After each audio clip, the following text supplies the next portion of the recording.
Oke, sekarang kita belajar conditional flow ya, if else. Buat apa sih if else itu? Kita hapus dulu kode ini yang di bawah. Hapus aja semuanya deh. Terus kita bikin beberapa variabel yang mewakili dua orang. Misalnya gini, string name 1 ya, sama dengan misalnya siapa ya, Panjul. Kemudian integer age 1 sama dengan itu string. Berapa nih umur si Panjul? Misalnya 24 tahun. Ya. Ini si Panjul. Kemudian ini kita bikin si Otong misalnya. String name 2 sama dengan Otong. Integer age 2 sama dengan umur si Otong misalnya beda dikit, nah si Panjul 22 lah. Nah, terus kita mau ngeprint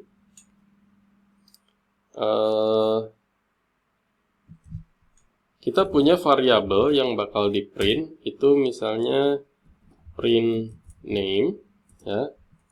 Kita kosongin dulu, bisa nih dikosongin, nggak usah langsung kasih value. Dan print age ya. Ini nama yang di print, ini age yang di print. Kemudian di sini system.out.print kita bakal ngeprint print age ya, kasih template kayak video sebelumnya, is tambah print age tambah years old. Print age-nya kenapa error? Oh, belum di-initialize katanya. Print name ya. Kenapa error? Karena belum di-initialize. Jadi cuman variabel kosong aja. Biar nggak error harus di-initialize. Nah, harus gitu. Tapi ini string kosong ya, string kosong pun boleh. Ini string ada, ini string kosong. Print age juga sama. Harus di-initialize, minimal kita kasih angka 0. Integer juga bisa minus loh. Oh ya, yang penting angka bulat. Kita kasih 0. Tapi kita nggak mau initialize-nya langsung seperti ini. Kita initialize pakai if else. Jadi ini kita hapus, dibiarin tidak di-initialize. Terus di sini pakai if. Nah, kode if itu di sini ada parenthesis namanya ya. Kurung buka, kurung tutup. Istilahnya parenthesis sama kurung buka, kurung tutup kurawal. Istilahnya bracket. Ini parenthesis, ini bracket. Di sini kenapa error? Ini kan ada merah-merah nih. Itu karena kita harus masukin sebuah statement yang mereturn sebuah boolean. Pokoknya kita harus kasih kode yang hasilnya nanti bisa true, bisa false. Contohnya gini. Kita punya ada H1 sama H2.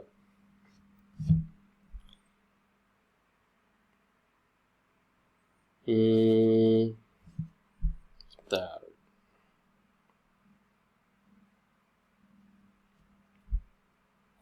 If, kok if lagi? kita mau ngeprint si Panjul nih. If H1 lebih dari 23, oke. Nah, ini kuning. Kenapa kuning? Karena body-nya kosong. Oh, is always true. Ya nggak apa-apa, soalnya di hardcode. Hardcode itu maksudnya langsung begitu gitu, kita langsung ditulis. If H1 lebih dari 23, maka print H sama dengan H1. Ya. Jadi si H1 ini kita masukin ke print H. Masih error print H-nya, padahal udah di-initialize. Karena if itu nggak 100% bakal dieksekusi yang ada di dalam sininya. Kita harus tambahin else. Kalau ternyata H1 ini nggak lebih dari 23, maka jalanin yang ada di bawah. Print H sama dengan 0. Kayak gitu. Terus, nah, print H-nya udah nggak error kan? Karena udah di-initialize di salah satu flow yang if atau else. Jadi if ini bakal dieksekusi kalau true, kalau benar. Kalau salah berarti bakal ke yang else. Terus kita bakal initialize juga yang print name. Print name-nya di atas kali. Print name sama dengan name 1.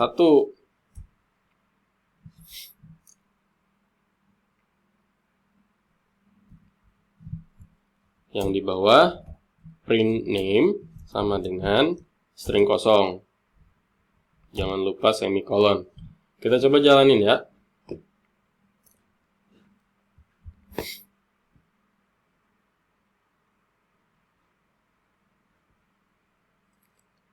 Oke.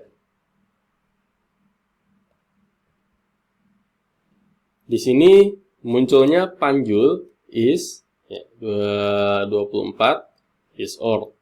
Berarti dia nggak masuk ke sini. Dia masuknya ke sini. Ya, ke if. Name 1 ini adalah si Panjul. Makanya Panjul yang di-print di sini.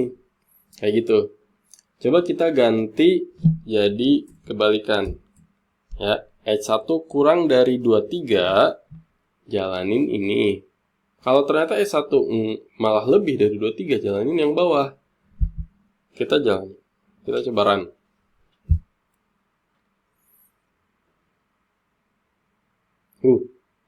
Kosong. Nggak ada namanya.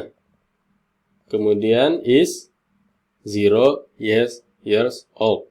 Ini kan.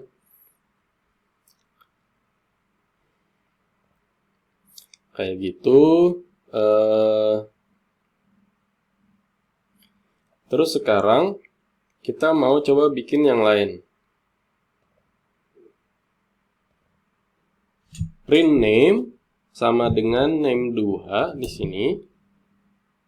Kemudian print H-nya berarti H2. Nah, kondisinya kita ganti. Kondisinya misal, tadi ini kan angka ya, kita coba pakai string. Pakai sebuah kata deh, apa ya, meja. Meja, ya ini string. Lihat, kalau kita masukin string doang, ini error. Stringnya ini harus kita olah sedemikian rupa, biar menghasilkan boolean. Lihat, di sini errornya require type boolean, yang disediain malah string. Nah, si string ini punya banyak function, ya. Ada contains. Misalnya, meja contains E. Benar atau salah? Benar ya, contains. Berarti harusnya name 1 ini yang muncul. Kita coba ya. Tuh, munculnya sih Panjul. Kalau kita coba contains A. Yang di print adalah, oh iya, A. Kan ada ya, sorry. Apa tuh yang ada? X lah.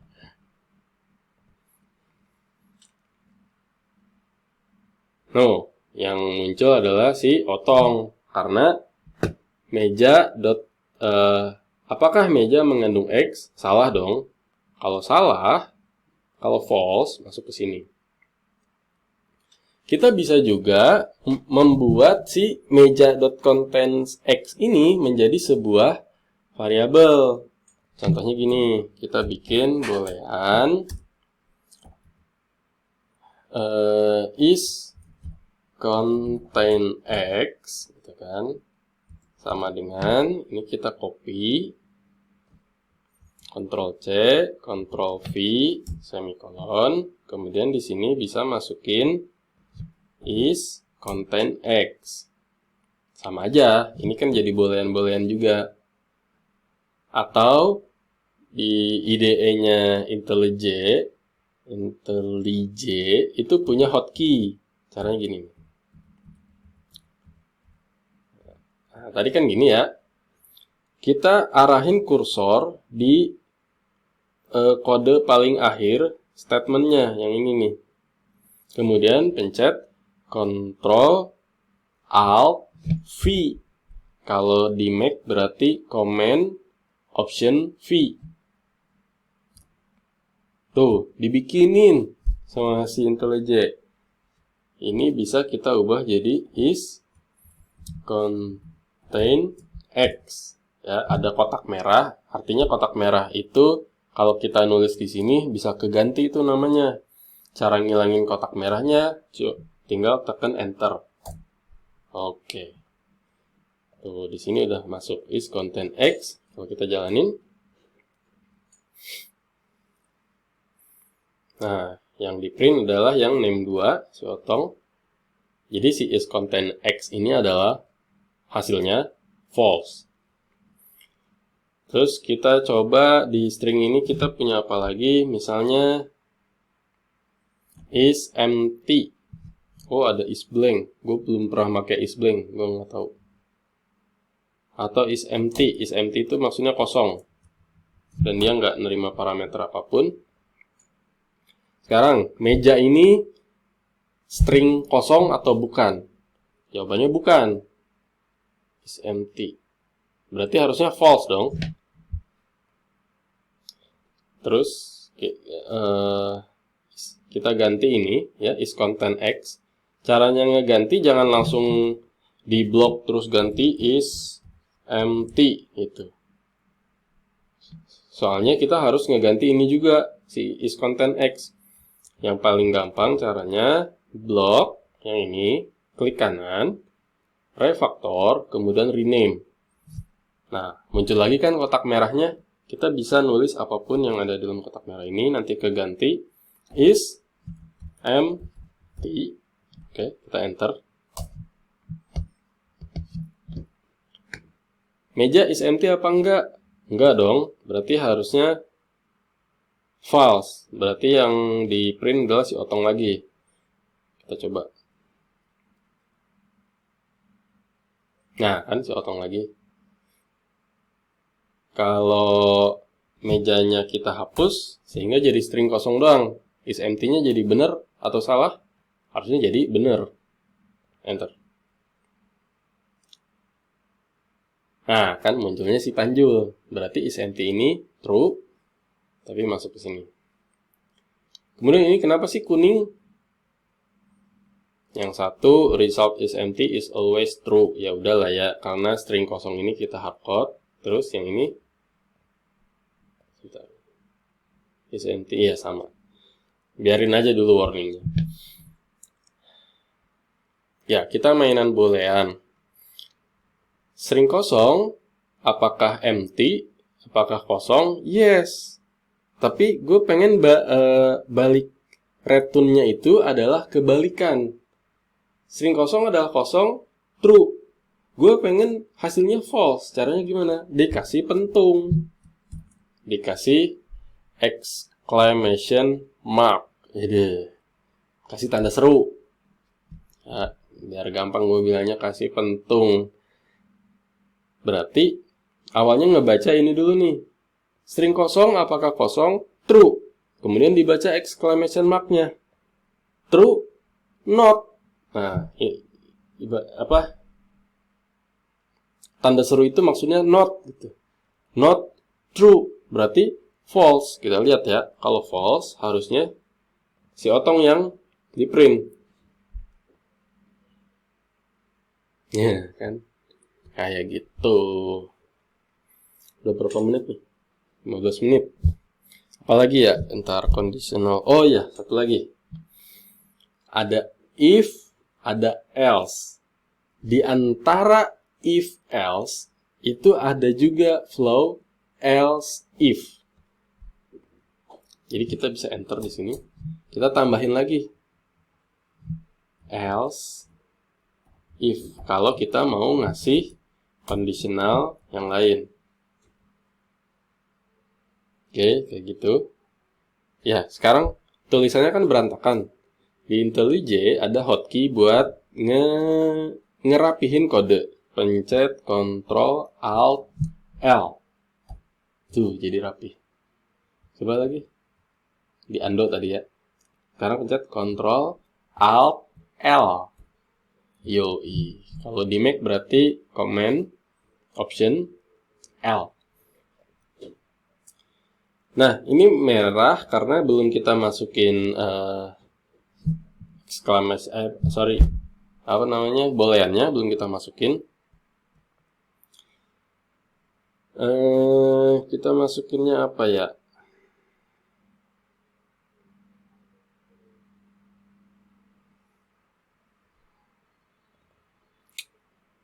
Oke, kita masukinnya panjul Otong. Oke, misalnya sekarang jam berapa? Integer now. Sama dengan misalnya jam 23. Nih, sekarang jam 11. Oke. Booleannya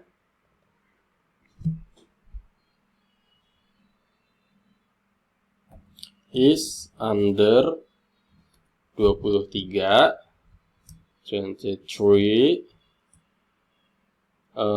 berarti is under 23 is under 24 atau bingung, is midnight gitulah ya. Midnight kan 24, berarti booleannya now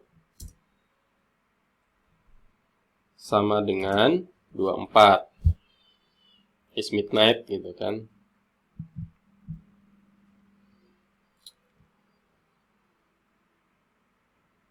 Nah, masukin ke sini aja langsung ya. Is now aja. Set.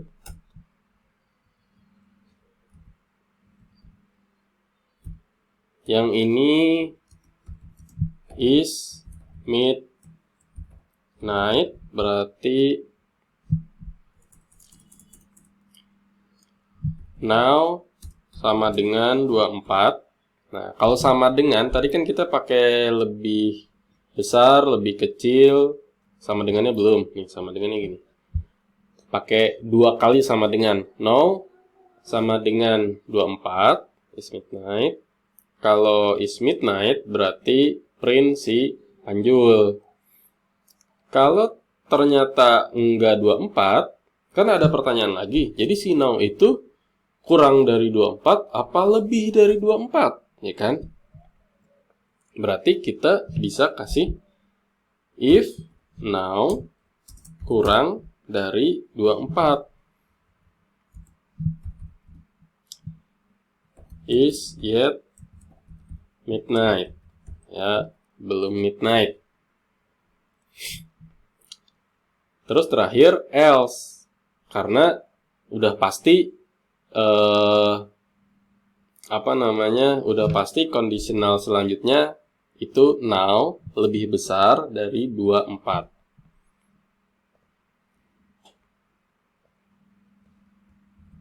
Kita cut, kita paste di sini.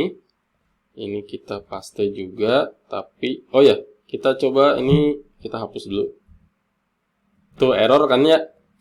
Error lagi karena initialization-nya belum selesai. Dia bisa masuk ke if, bisa masuk ke else if, tapi pas di else belum di-initialize kayak gitu. Jadi harus tetap ada default-nya. Seolah-olah si else ini adalah default-nya. Default-nya adalah midnight, gitu aja. Midnight. Print age-nya 24. Ya 24 sama kayak si Panjul dong. Si Panjul kalau gitu kita ganti jadi 23 ya. Nah. Kita coba print.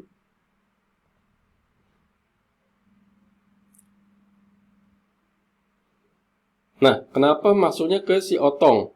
Yang name 2 berarti nih. Karena now itu kurang dari 24, berarti masuk ke sini. Kita coba now-nya ganti 25. Wah, kelebihan. Kalau pakai jam ya nggak apa-apa. Kita coba jalanin. Oh, malah midnight di sini. Nah, walaupun kode kita benar, kadang-kadang logiknya salah. Kita benerin logiknya.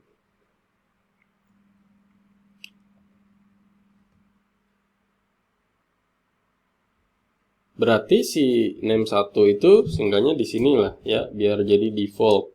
Kemudian si midnight itu pas di 24. Gitu. Kita coba jalanin. Now-nya kan 25. Nah, Panjul 25. Oh ya, biar enak si Panjul juga 25.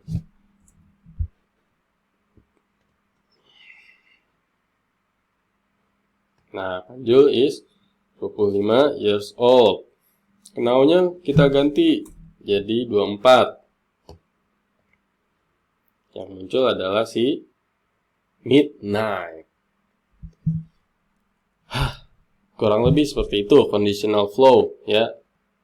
Ada if, ada else, di tengah-tengahnya ada else if. Setiap ada if perlu masukin statement yang balikin boolean ya, ini juga. Tapi kalau else nggak perlu karena dia dianggap sebagai default. Jadi kalau ini salah juga, bakal masuknya ke sini. Kita lanjut ke video berikutnya soal array and looping.